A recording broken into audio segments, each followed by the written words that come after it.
Welcome back, everybody, for another deep dive. This time, we're going to be exploring CoW Okay. and how it aims to make Web3 trading safer, more user-friendly. Sounds interesting. Yeah. So, our guide for this is going to be the Binance Academy article, What is CoW? CAW. Okay. So if you want to follow along at home, that's where we're getting all of our information. Gotcha. And yeah, we're talking about a trading protocol that uses intents instead of orders. It Mm. matches trades kind of like a puzzle to try and get you the best price, Wow. and even lets you snag rebates from bots trying to exploit your trades. Okay, so let's break that down. Like, it Yeah, sounds like there's a lot going on. definitely a lot to unpack. So, maybe let's just start with like the basics. Yeah. What is CowDAO? Right, so CowDAO is all about building practical tools that anyone can use Mm-hmm. for smarter, safer trading on Ethereum. Okay. And they've got three key tools: Okay. the CoW protocol, the MEV Blocker, and the CoW AMM. And are those all kind of interconnected or are they standalone? They're all part of the same ecosystem. Okay. We'll be kind of seeing how they all work together. Gotcha. And they also use a decentralized governance model.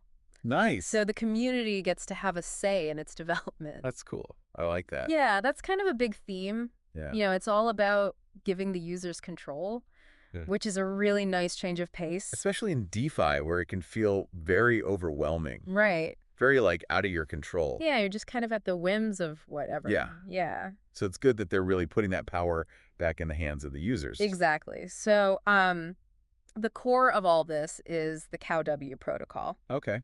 Um, But instead of placing direct orders like a regular exchange, Mm-hmm. this is where you express an intent to trade. An intent. Okay. Yeah, so it's a little bit different. That is this. So you're not actually like, buy this at this price. You're saying, I want to buy this. Interesting. And then they use solvers, which are these algorithms that compete to find the best way to execute your trade. So kind of like shopping around for you. Yeah, basically. That's cool. Yeah, so you're not having to go through all these different exchanges and try to figure out like, okay, Mhm. where's the best price? Right. It's all kind of done for you. Interesting. And how does that all tie in with MEV attacks? So this is where it gets really interesting. Oh boy. So MEV attacks are basically like a digital con game Right. where bots, they use the transparency of blockchain networks to profit at your expense. So they're taking advantage of how open everything is. Exactly. Okay. And so because the CoW protocol is using this intent system, Right. your trade is kind of hidden from these bots until it's ready to be executed. Oh, so it's like a stealth operation. Yeah, exactly. Sneaking it past the bots. And that thwarts their schemes. I like that. Yeah, that's a big part of why CoW protocol is so appealing, I think. Definitely seems safer that way. Yeah, you're not having to worry about getting front run or back run or anything like that. So does the CowW protocol handle all kinds of trades then? Absolutely. So they've got 6 different order types. 6. Yeah. Okay. So we've got market limit, TW, programmatic milkman, and cow hooks. Wow, that's a lot. Yeah, and each of these cater to different trading styles and strategies. So, Okay. like, for example, milkman orders, those were developed with Yearn Finance. Mm-hmm. And those are great for DAOs because they use real-time price feeds. Oh, so you're always getting like the most accurate price. Exactly. Even if there's like a delay. Yeah. Cool. So you don't have to worry about, oh, I submitted my intent, but the price changed like crazy. Right. Now I'm getting a really bad deal. That doesn't happen with these milkman orders. That is smart. Yeah. So what about those cow hooks? What are those all about? So cow hooks are all about flexibility. Okay. You can perform actions before or after a trade in a single transaction. Oh, wow. So like imagine swapping tokens Mhm. and then automatically staking them in a liquidity pool all in one go. So it just like streamlines everything. Yeah, exactly. And it Yeah. just gives you a lot more control over Okay. like what happens with your assets. That's pretty cool. Yeah, I think that's one of the most exciting things about Yeah. CoW protocol. It's just the level of control that it gives you. That makes sense. And I guess that kind of goes back to the whole Right. user empowerment thing that we were talking about. Exactly. So, okay, we've talked about CowW protocol for trading. Yeah. But what about those pesky bots? Yeah. Like, how does the MEV blocker actually work? So basically, the MEV blocker routes your transactions through a secure network, Okay. and this bypasses the public pools where those bots are just kind of lurking, waiting to... So it's like a secret pathway. Yeah, basically. Okay, I like that. And the best part is, Well, there's a best part. there's a best part. Okay, tell me. The MEV blocker has a rebate system. A rebate system. Yeah, so you can actually earn up to 90%. Wow. from back-running trades that are triggered by your own transactions. So I can profit from the bots trying to exploit me. Basically. Yeah. How does that work? So imagine you submit a trade and it causes a little bit of a price shift. Mm-hmm. A bot might see that and be like, oh, I can buy before this person sells right after and pocket the difference. Right. Classic front runner. Exactly. But with the MEV blocker, Yeah. that attempt is detected. Okay. And a portion of the bot's profit is returned to you. Oh, wow. So it's like turning the tables on them. It really is. Okay, so it's like CoW DAO has thought of everything. They really have. So what about liquidity providers? Right. So this is where the CoW AMM comes in. All right. So traditional AMMs, they have this problem called loss versus rebalancing, or LVR. LVR. Yeah. And this is where liquidity providers can lose money Okay. due to slow price updates. So other traders can kind of take advantage of that. Exactly. Yeah. So if the price is outdated, Yeah. someone can come in and be like, oh, I'm going to buy all this stuff at this low price and then sell it. Make a quick profit. Exactly. And so the CoW AMM uses a mechanism called FMAMM.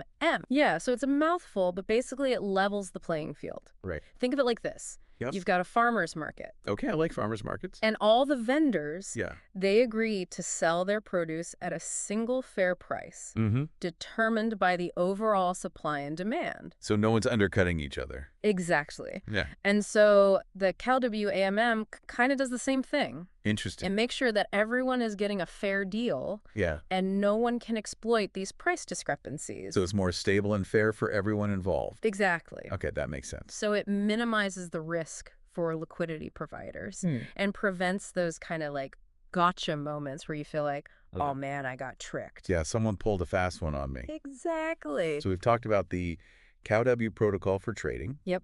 The MEV blocker for protection, and the CoW AMM for liquidity. Yeah, those are the three main pillars. What's next on our deep dive? So now we're going to talk about the CoW token and its role in the decentralized governance of the CoW protocol. Oh, cool. So we're getting into the whole community aspect. Exactly. I like that. Yeah, so it's not just about the tech. It's about how the community interacts with the tech and how they have control over it. Nice. All right, I'm ready. Awesome. Okay, so let's talk about the CoW token. Yeah. It's not just another cryptocurrency, is it? No, it's definitely not just another meme coin or anything like that. Right. This is all about governance. Okay. So the CoW token allows stakeholders to participate in making decisions that really shape the future of the protocol. So it's like having a vote in how this innovative DeFi platform is going to grow and adapt. That's exactly it. That's pretty cool. It's a really important aspect of CoW DAO, this whole like community-driven approach. Right, because it's not just about using the tools, it's about shaping the future of the platform.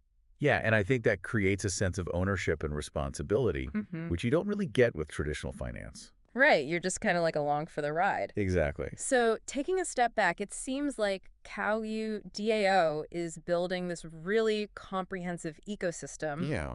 We've got intent-based trading, MEV protection, fair liquidity provision, and community governance. It's pretty impressive. It really is. And it's not just about addressing these like isolated problems in DeFi. Right. It's really trying to improve the entire user experience from the ground up. Yeah, that user-centric approach really stands out. I think it makes this complex world of DeFi feel a lot more accessible Yeah. and user-friendly. And a lot less intimidating, too, because I know that's one of the big barriers. Oh, absolutely. For a lot of people coming into DeFi. It's very like jargon heavy. Right. And there's just so much to wrap your head around. It's really nice that they're keeping the user in mind throughout this whole process. Yeah, and they're doing it without compromising on those core principles of decentralization and transparency. Right. It's not like they're trying to take control. They're just trying to make it easier for everyone. I think thinking about the broader DeFi landscape, CoW DAO is really pushing the boundaries of what's possible.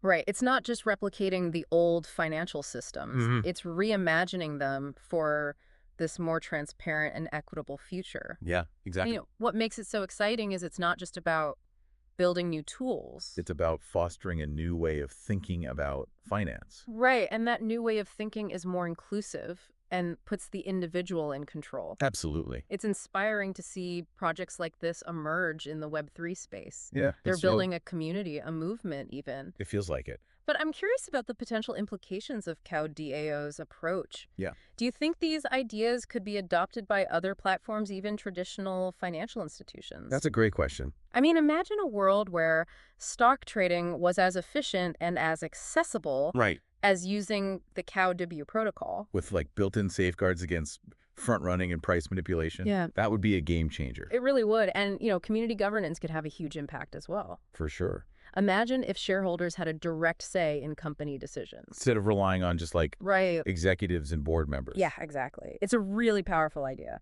So CoW DAO's approach could inspire this new era of corporate accountability and stakeholder engagement. It's fascinating how these ideas could bridge the gap between Web3 and traditional finance. Yeah, I think the lines are definitely blurring, and projects like CoW DAO are accelerating that convergence. It feels like an exciting time to be witnessing this evolution. It really does.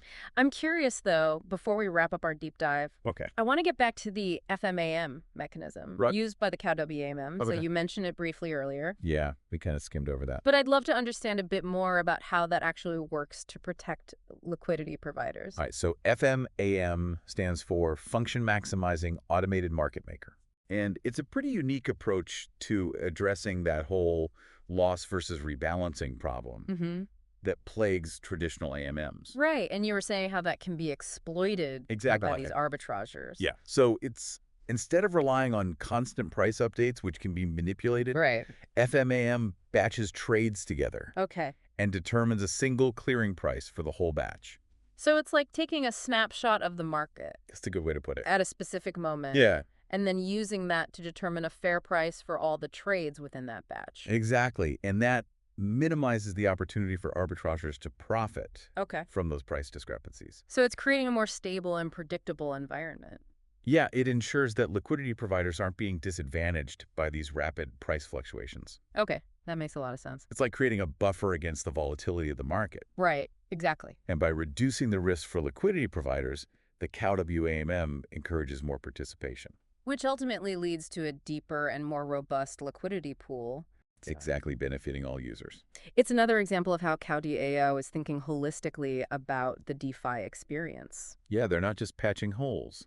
They're building a more resilient and equitable foundation for the future of decentralized finance. It really feels like CoW DAO is setting this new standard for DeFi with how much they're focusing on the user experience. Absolutely. And it's exciting to think about how these ideas could influence the wider financial world. It's almost like CoW DAO is this blueprint for a more equitable and efficient financial system. It's definitely a compelling vision for the future one, where technology is used to empower individuals rather than, concentrating that power in the hands of a few. For sure. And out of everything we talked about, what do you think is the most impactful aspect of CoW DAO? For me, it's that combination of innovation and practicality. Okay. Because they're not just, proposing these theoretical solutions. Right. They're building real-world tools that address these everyday challenges that DeFi users face. Yeah, you're right. It's that focus on tangible solutions that makes CoW DAO so exciting. Exactly. It's not just about disrupting the system just for the sake of disruption. It's about building a better system for everyone. And they're doing it in a way that encourages participation and collaboration. Right. Like that community governance model is a testament to their belief in the power of collective decision-making. And I think that's a key takeaway from this deep dive. Yeah. CoW DAO is more than just a set of tools. It's a community-driven movement that is pushing the boundaries of what's possible in decentralized finance. They've managed to create a system that's both cutting-edge and user-friendly. Yeah. Which is a rare combination in this often very complex world of Web3. Honestly, learning about CoW DAOs has made me feel a lot more optimistic about the future of DeFi. I feel that. It shows that it's possible to build a financial system that is transparent and secure and truly puts the user first. I share your optimism. Yeah. And I think CoW DAO is like this beacon of innovation, and I'm excited to see how they continue to shape the landscape of decentralized finance. Yeah. As we wrap up our deep dive into CoW DAO, what's the one thing you hope our listeners take away from this conversation? I hope they come away with a sense of possibility. Okay. Because CoW DAO really demonstrates that we don't have to accept the limitations of traditional finance. Right. We have the power to build a better system, one that is more equitable, more efficient, and more accessible to all. I love that. Well said. And as always, we encourage you to, delve deeper into the source material, form your own opinions about CoW DAO. Keep exploring, keep learning, and keep pushing those boundaries of what's possible in Web3. Until next time, happy trading.